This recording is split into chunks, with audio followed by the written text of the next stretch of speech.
Few aspects around leasehold deals are as much driven by emotions as the duration of the contract. You will probably calculate how old will you be when the contract expires. How old will your children be? How will my life look like then? And will I still have interest in that property at all? Will I need the income it generates? And how will the world look like in 20 or 30 years down the road? There are some calculations we can do to shed some light on the question, what is the ideal leasehold duration for me? We can break it down to the question, is 1 year leasehold longer better? When we can answer this question, we can derive the ideal leasehold duration for us. I spent some time with a spreadsheet to really compare different leasehold durations for different scenarios, allowing me to play with the inflation rates, interest rates, all that, and see what is the best. Let me share that with you and explain what I learned in the process. First of all, I established a couple of parameters for my calculations, like the interest rate I will be using, in this case 4%, but I can freely adjust that. Now this interest rate is applied anywhere where there's an balance, be it a mortgage that I use to pay for my property or a savings account where I save the money that I make from that property. Now, inflation is an important factor when we're talking about very long time horizon investments. So I put that in here in this calculation. It's not applied to the balances in my accounts because that money is just that money. I get an interest rate. However, the annual profit my property generates is increased by the inflation rate, assuming that prices go up and I can charge more over time. And then, of course, I have the annual leasehold cost and the construction cost. The annual leasehold cost is multiplied over the years of the duration and paid upfront. Now you will notice what's really deciding here is the ratios. So for example, construction cost over total cost of the land is a relevant ratio. So the construction cost should not be too expensive in comparison to the land. Otherwise, it will take very long to recoup it. And actually the profit over the overall construction and land cost will be the return on investment, basically. And then I have a ginormous Excel sheet where I have different durations of leasehold. I start with just 1 year, which of course does not make much sense, but that's the most trivial version. So here I have the cost of the leasehold. For 1 year it's 6,000, for 2 years 12,000, and so on, and it's paid upfront. Construction cost in this case will always be 200,000, taken from my other sheet.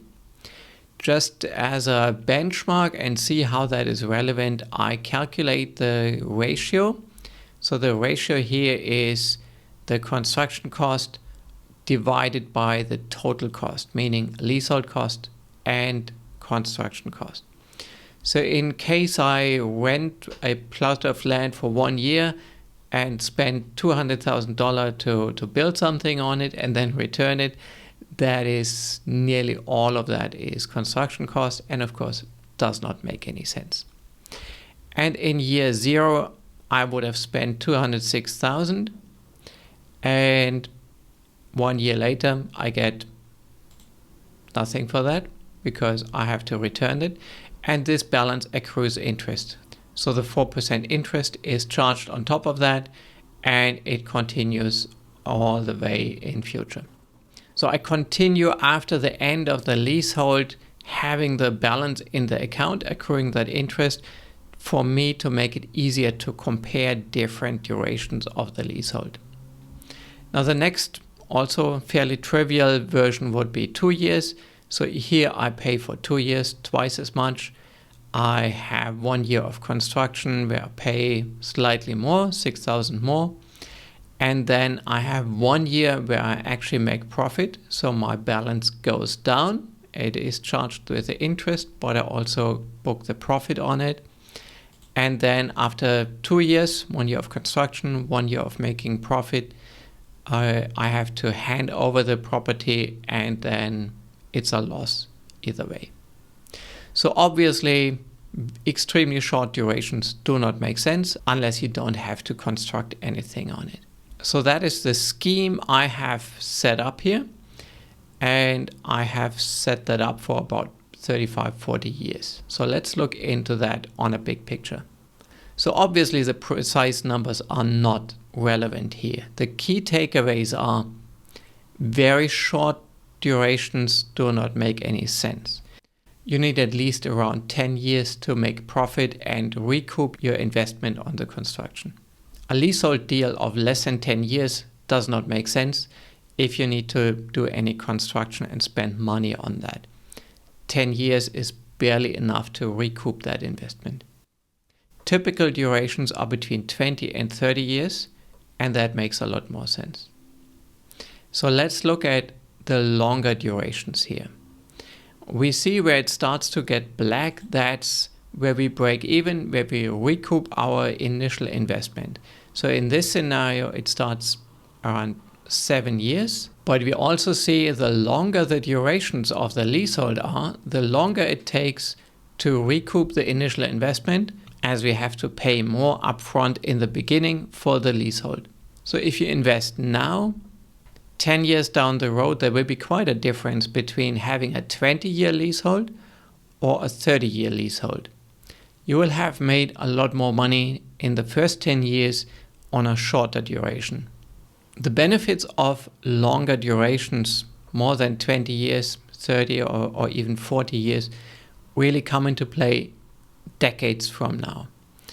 That means you sacrifice the benefits in the first decade of your investment to having the higher returns and the longer duration very, very far in the future. Now, key takeaways from this are really, what is a good investment with a 20-year duration will be an even better investment with a 30-year leasehold. But there's really no scenario where an investment would be a bad investment with a 20-year leasehold, but a good one with a 30-year leasehold. It just gets better if it's good already. And looking at these numbers, we also see longer leasehold is always better. Now, this really is just looking at pure numbers, but we're talking about time horizons so long. The world will change and you need to take into account other factors as well. How is maintenance of your place over 40 years? Will that be worth anything? How much do you need to spend on the maintenance in the long run? How does the environment, the location change over these decades? But really the single most relevant takeaway from all these numbers is the duration of the leasehold does not decide whether it's a good investment or not, unless you go below 20 years or so. The most important factor on what leasehold you should go for in your case is not the financials of the individual investment, but really your individual situation. How old are you? What's your life expectancy? If you're 70 and you're probably dead in 10 or 20 years, there's no point in having 30 or 40 years of leasehold unless you want to pass something on to your children. So it really depends on your income situation. When do you need the income? Can you afford to sacrifice in the next decade to gain more in later decades? What is your life expectancy, and do you want to pass on something to your children? So these are actually the more relevant factors for your leasehold duration. As far as the pure numbers are concerned, longer is always better. Now let's adjust this sheet to a couple of real-world examples. So what's relevant here is the ratio of construction cost and annual leasehold cost. And you see in this example, it's roughly 150, in this specific case, 140 times the annual leasehold cost I take as construction cost. And we see that in very different looking places, villas, investments, having roughly that ratio. So if you deviate from 150 years of leasehold for your construction cost, that should be something of a concern. So these are numbers for a somewhat larger newly built villa in, for example, Ubud in Bali. So let's look at how that turns out. This diagram shows how your investment performs over different leasehold durations. So typical in that area is between 20 and 30 years, so somewhere around here. If it's less than around 10 years, it will not be a profitable investment because you do not recoup the construction cost. But between 20 and 30 years, it is an investment that works. And actually the difference between 20 and 30 years is not as large as you might think. Let's look at a different example. So I adjust the numbers to $1,000 annual leasehold cost and construction cost around $150,000, annual profit $22,000. You see the chart does not really change in the shape or how long it takes to recoup the investment. You see the ratios are similar in terms of overall investment versus construction cost. So it's the same message here. Between 20 and 30 years, the standard, it's a viable investment. And these are the numbers for a small townhouse or tiny villa in Canggu or in some beach area, Seminyak, Umalas, also in Bali. So a different area on the same island where the land is a lot more expensive and the construction is smaller, but you gain similar ratios of profit. So here an example of a 5-bedroom villa in Ubud. You see in July high season the rates of 770. So actually the average daily rate would be roughly 1,000th of the investment. So a $500,000 investment turns out to have an average daily rate of around $500. And you see the look and feel of a villa of that size in Ubud. And in comparison, here is a small villa in Canggu, 1 bedroom, and that will be around the numbers I have put in for the other example, roughly $1,000 a year for the land, and maybe $150,000 or slightly more for the construction. And we see also the rates. This is for July. The average daily rate will be more in the range of $200 a night, and the total investment amount would be $200,000. So you see, even though the investment, the property looks very different, the numbers are very much the same. So I hope this little bit of number crunching helped you to understand the impact of the duration of your leasehold deal, that it's actually not that deciding, and that it's not so much about understanding the numbers and fine-tuning or negotiating, but what's really more important is your personal life circumstances. How old are you? How long do you want to use this property?